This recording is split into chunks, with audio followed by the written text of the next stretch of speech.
Coogs House. All right. The Houston Cougars have kind of quieted down in this football recruiting cycle. So we decided we got to bring in an expert to tell us a little bit about what all's going on here. You are Locked On Cougs, your daily podcast on the Houston Cougars, part of the Locked On Podcast Network, your team every day.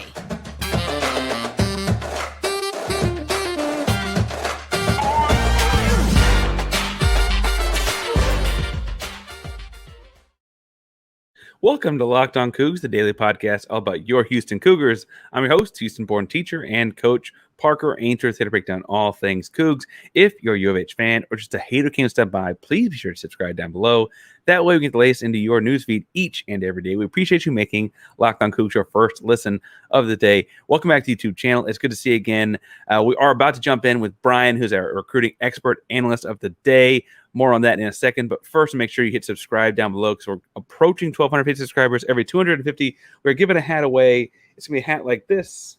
Coog Pro on the front, Locked on the side, the Nike Dry Fit, going away to someone that is liking and commenting. So make sure you subscribe so we get there. Like and comment this video to let us know that you stayed and you're entering the contest. If, after talking about Houston Cougar football recruiting, you are all recruited out and need something else to talk about, tell us if you are a Nickelodeon or a Disney kid. I guess technically Cartoon Network would be acceptable also. All right, we got a bunch of stuff to talk about recruiting with one Brian next. So let's jump on in with Brian. Let's pull him on up. And we are joined tonight by recruiting analyst and I say specialist, but you seem to know something about Houston, so I'm excited to see what you got to say. Brian Smith of Locked On Sports. Brian, how are you doing this evening? Doing well, sir. Doing well. How about yourself? I'm doing all right. I got to be honest, though, and one of the things I want to talk to you about in a second, I could use some more beef. I need some more big guys up front. And I want to talk to you some about the transfer portals and then about Houston as a whole and all that kind of stuff. But first, can I talk to you, like, what is your background? How long you've been doing this and that kind of stuff? Because you're new to this show. I've been in recruiting over 20 years in some way, shape, or form. I was with the original Rivals crew, covering Notre Dame over, it was 99 or something like that. So I've been around different places. Right now, I am the publisher of All Hurricanes on Fan Nation, covering Miami, and I live in Florida. So whether you want to or not, you have to recruit in this state, kind of like Texas. And that means I cross-reference with about everybody. I was just at Elite 11 in Georgia. So if something's going on in the Southeast with recruiting, I'm probably there and or know about it. So I'm your guy, man. I'm all about football recruiting. And as our guy, the listener and I are both, there was this approach Dana Holgorsen took to the recruiting cycle where, in moving into the Big 12, he was fairly vocal at like signing day that like, look, we need to find some guys that can play right away. And so he's like kind of leaned into the transfer portal. The 2023 class is about half and half with transfer JUCO guys and the high school kids, because the theory would be some of those older guys could play right away. But I think most people are kind of like still jaws on the floor, still kind of waiting. When do these linemen show up? As you're scanning the recruiting sphere and the transfer portals, you're laughing. What are you seeing in there as far as big guys? There aren't many, and the ones that are, before they even got in the portal, already knew where they were going. It's a premium. Corner, offensive tackle, pass rushers, and quarterback. Those four spots are on a whole nother playing field. I actually had a conversation with a couple of offensive line coaches in the Southeastern Conference the other day. I was on the recruiting trail, and before practice, we're all talking. They would like the portal kids because of what you just said, but they didn't even have any names. And these are big name schools. If they're struggling to find portal guys to add, it's not a good sign for anybody else. Yeah. It's just not. They're really good players. They just don't leave or they go to the draft. It's A or B. Every now and then there's an exception. Don't get me wrong. There'll be a couple.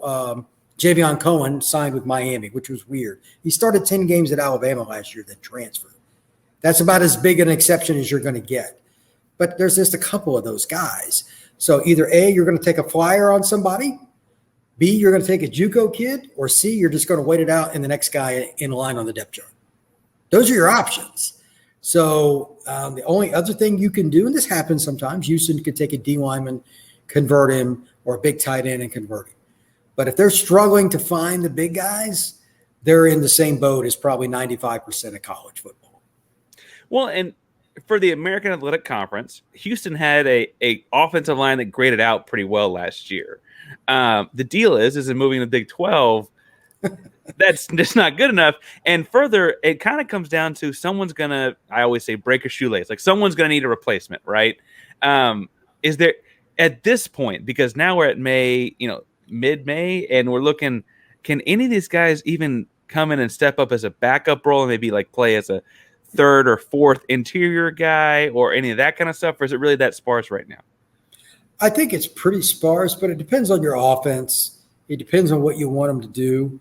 Dana Holgorsen knows how to throw the football. This just in. So some of the quick passing game for guys that can pass block, they don't necessarily have to be like a road grader that UGA would recruit. If you can get a 6'3", 295 kid that's athletic and understands technique, he could be your left guard. But if you want him to play at Georgia, that's not going to work out. So it depends on fit. Georgia doesn't have as many options, ironically, as Houston because they're so specific with what they try to do offensively. I think it's interesting when you get to this point because some teams are going to have to take some flyers, not just Houston, but some teams are going to have to take some flyers on kids because their roster is so off kilter at offensive line. And again, Houston is one of many in this situation. LSU, I did a podcast with the LSU, same situation. LSU doesn't lack talent very much, but it's the one spot. She asked me the exact same question. Hey, is there anything that I'm like, look, there's nothing going on here. So LSU's looking. That's another one. That puts things in perspective for you. And it's hard. You're going to have to take a flyer more than likely. It really does because, LSU, I think, is the looming SEC power in the region. I guess they're not technically in Texas, but they certainly hit it fairly hard. Before we move into other positions, though, what do you think about that strategy? And then if, generally speaking, the good offensive linemen stay put more often than not, do you think that Dana made a mistake by playing it that way? Well, I mean, it's not like he's not trying to get the 4- and 5-star offensive linemen out of, Temple, Texas or Houston. It's just they didn't get him. Sometimes you don't always win those battles, but you can always take a big tight end and develop them, do different things. And like, as an example, the last kid that Notre Dame got out of the portal was an FCS kid. That's not what you would expect out of Notre Dame, but they just took that kid, and they're really happy about it. You have to do your own due diligence. If there's a kid that's at an FCS program, NAI, whatever, that's a late bloomer, there's no reason you can't take that kid. And again, every school has their own measuring sticks and how they grade out kids. That's fine. But there's also the opportunity to take a junior college kid. You and I talked about this off air. Houston for 30, 40 years has taken a handful of JUCO kids, and they play DN, they play D tackle, offensive tackle. You would think that out of all the kids that are in Mississippi, Oklahoma, and Texas JUCOs, just those 3 states alone, one of them has to be good enough to play at Houston on the offensive line. Well, I don't understand. There's got to be at least one. What's your familiarity with it? Because I think because the portal is new, the transfer portal is new, it's sexy, it's brand. Like, what do you know about the JUCO scene? And are there guys? I mean, are there programs or places or coaching staffs even that Houston needs to make sure they're dialing up at this point? Mississippi is probably the best state for that for this situation because they have a lot of big offensive linemen. Always have. I saw some of the kids practice a few years ago at a JUCO, et cetera, and some of the JUCO coaches there. They're talking about some of the linemen. A 6'4", 320 kid is just I mean, it's insane. It's like, what? But just talking to some of the coaches on the sidelines at a practice, I'm like, oh my God. So that would be my first look, especially if they want a few more road graders. But the technician guy can be anywhere. So that's just getting on the phone. And they have Houston's spending the money on the recruiting services. They don't really have to have the connections necessarily. You get the list and then you just got to go down it. It's not rocket science. And then you send your guys out and scout. Again, due diligence. Sometimes even Georgia takes a flyer on a 3-star kid, and you're like, why is Kirby Smart doing that? Because they evaluated the kid. If Dana Holgorsen's evaluating an offensive player, I'm good with it, especially offensive guys. Like, that's what he does. He's an offensive mind. So you have to trust the evaluation for yourself, and then the fans, same thing. In the second bit here, I want to talk some about Houston moving into the Big 12. All right, let's take a break for a second, talk about a healthy and delicious snack. That's right, Built Bar. I got these new Built Puffs in this week. I'm telling you, this is my new favorite flavor. We'll talk more about that in a second. But Built Bars are both healthy and taste amazing. What makes Built Bars so good? Well, for starters, they're covered in 100% real chocolate. That's right, real chocolate all over this protein bar. They come in unbelievable flavors like churro, peanut butter brownie, and cookies and cream. I'm not really sure how Built does it, but these bars taste like a candy bar while maintaining amazing macros. And what's even better is that they are actually healthy. Only 130 calories, 4 grams of sugar, and a whopping 17 grams of protein in most bars. This is my new favorite one. It is 160 grams of calories, 15 grams of protein, and 8 grams of sugar in a cookie dough chunk puff. Real cookie dough, real chocolate, all the protein each and every morning for breakfast. That's my new favorite one right there. But you don't need to go built.com to buy them. You go to your local Walmart, you get a 4-bar box of things like cookies and cream, double chocolate par, or the coconut puff. If you go to a Sam's Club, you can buy a 13-bar box that hit flavors like brownie batter and churro puff. Trust me and thank me later. Again, my new recommendation is the cookie dough chunk puff. Make sure you check those things out at built.com or your local Walmart or Sam's Club today. But first, let's talk a little bit about, like, you got some experience with the same exact move. You mentioned the work you've done in Miami, but you follow Central Florida fairly closely as well, and they're doing exactly the same thing. Not that you don't look at recruiting more nationally. I don't mean to dismiss that, but Central Florida's doing the exact same move.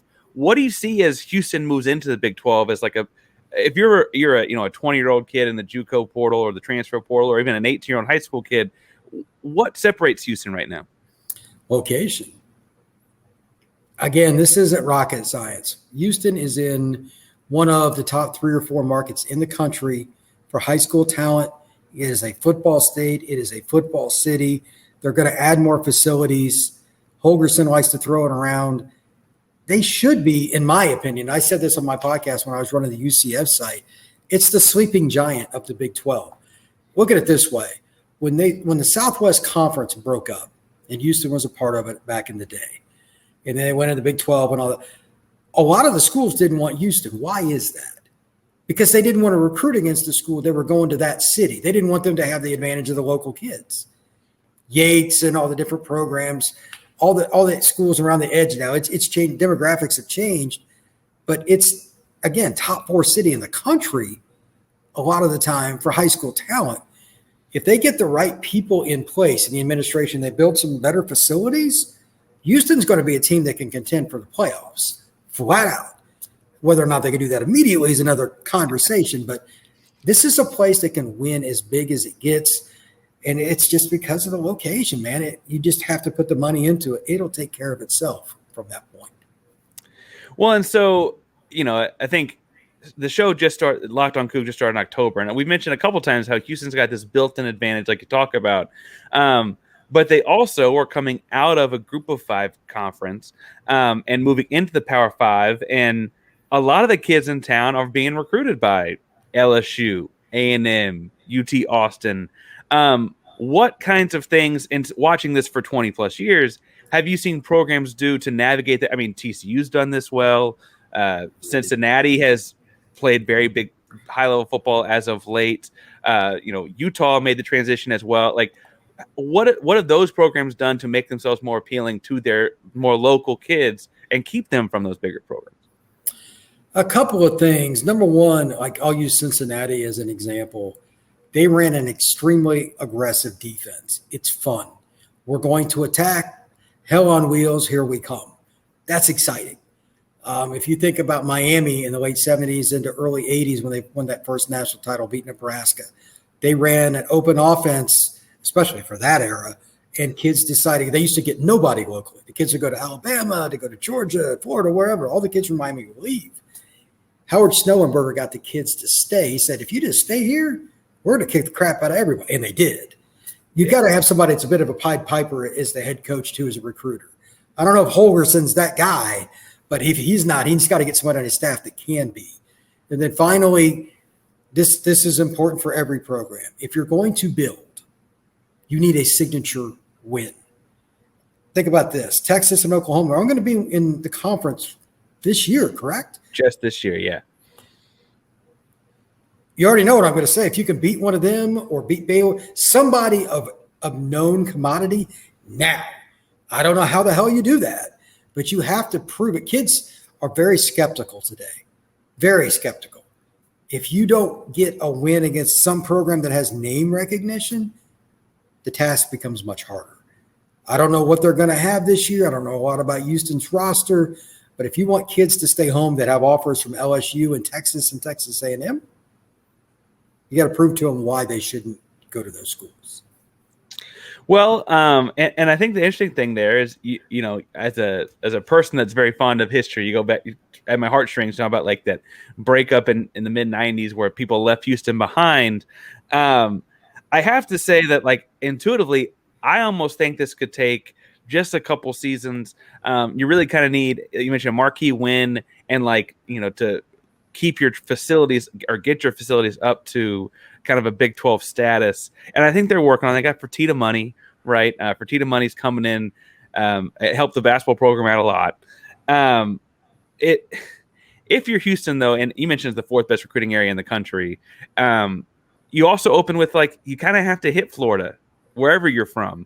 What other things, I mean, to be a national powerhouse, like we're looking at potentially being, you can't just hit Houston, right? What else do you got to do? I've said this with a lot of schools that cover SEC or Ohio State, et cetera. Always got to recruit your backyard. But the key for a program getting over the top, like that signature win, is they need a signature player. When Urban Meyer went to Florida, he got a certain left-handed quarterback that may not have made it in the NFL, but he was the blood of that program. Clayton Tune is one of my favorite guys to watch the last few years. He probably didn't get the recognition he deserved playing in the American Athletic Conference, but you need another guy. He doesn't have to be a quarterback. It doesn't hurt.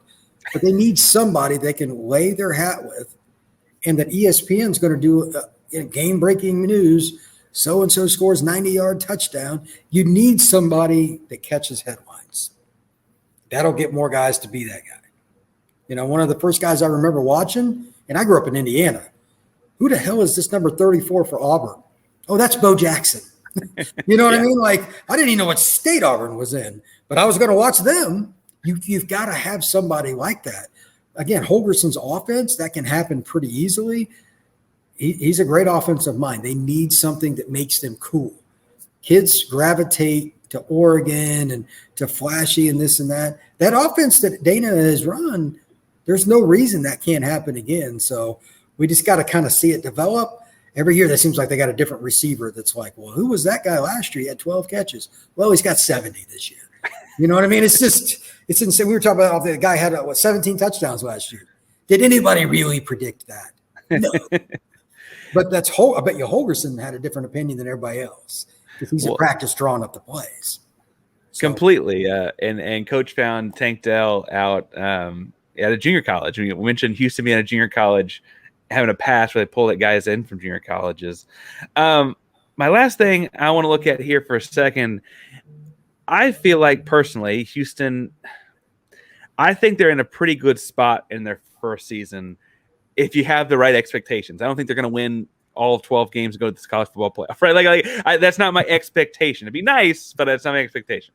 Donovan Smith transferred in, I guess, December technically, but he got to campus in January. Is a little bit different type of quarterback than Houston has had, certainly than Holgorsen has had. That's a good point. What do you see that as a mold or a mesh that works? You've been looking at recruits for a long time. I don't know if you remember Donovan coming out of high school at all, but what do you look at when you look at a guy like that transitioning into an offense that has guys that are more like the Kevin Cobbs and Case Keenums of the world usually? It's a little different. That is the Rubik's Cube of all Rubik's Cubes because, I mean, how does that fit? And it's a great question. At this point, because Dana's been so successful for quarterbacks, you just got to let him do his thing. He'll figure it out. But this guy is 6'5", 240, 235 or whatever it is, and he's a lawnmower for linebackers. He will run over somebody at the goal line. How does Holgorsen adapt to that? Does he really want his quarterback taking hits and his shoulders getting beat? There are so many sub points and sub questions. I think he'll probably pick his spots on how much the young man does run. If they're playing Texas, chances are higher that he's going to let him, you know what, go ahead and get the first down. Don't go out of, you know what I mean? It's just, it's Texas. Let's beat the hell out of Texas. So when they're playing certain schools, like you're not going to admit it to the press, but we're not stupid.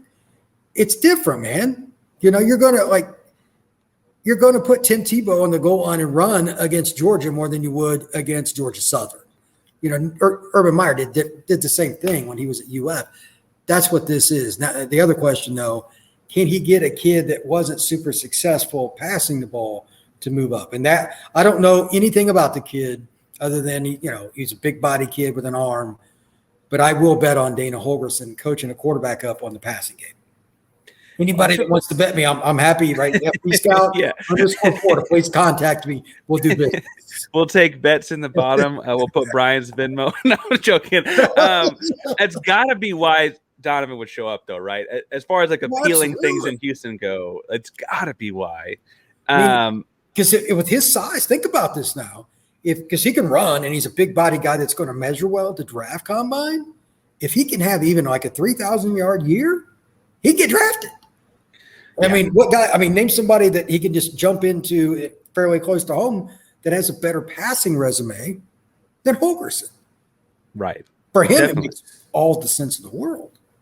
Definitely, and I hope we throw for 4,000. I hope he has a great maybe year. that happens too. You never know.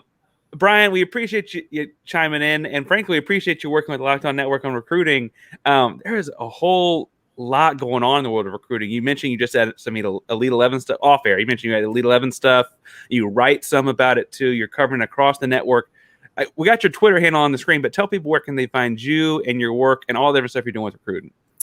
Well, I've always dabbled a little bit in YouTube stuff, and it's the same handle, and Instagram, but Twitter is 100% the number one place, whether it's an article, videos, photos from Elite 11, Under Armour combines, a commit that goes to Texas or Houston.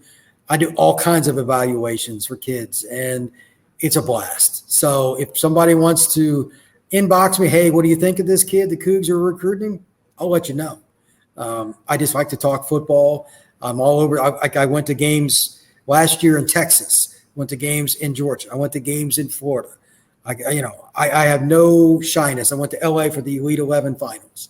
I'm all over the country, and it's always time to talk high school football recruiting. Always time. We'll be talking to you, I'm sure, multiple times between now and throughout the 2024 cycle, I guess we're technically into now. But that's at FB Scout _Florida. Brian Smith, thank you so much for stopping by, talking some high school and college, and even a little JUCO recruiting these days. And at the end of the day, we always say, go Cougs here. Go Cougs. Go Cougs, man. Go. That'll do it for another episode of Locked on Cougs today. Thank you all so much for tuning in, and make sure you go follow and subscribe what Brian's got working in the recruiting circuit. He's doing a great job of covering everything. We're hoping, as we open up, we talked about on the show just now, those 4-star guys coming to Houston. Hopefully he's telling us about more of those later on. So make sure you go give him a follow and follow the work he does, and hit subscribe and like the show down below as well. Thank you all so much for making Locked on Cougs your first listen of the day. For a second listen, I'm going to recommend Locked on College Basketball for an interesting reason here. It is NBA draft lottery night. They're going to be talking about all kinds of stuff, reading the transfer portal and the draft and all those kinds of things. So make sure you check that out. Also, as a Houstonian, I got to tell you to go check out Locked on Rockets, because Jackson's doing a great job of covering the build-up to the draft. So make sure you check that out as well at some point today. Thank you all so much for tuning in to Locked on Cougs. Locked on Cougs is a proud member of the Locked on Podcast Network. That means your team every day. Go Cougs.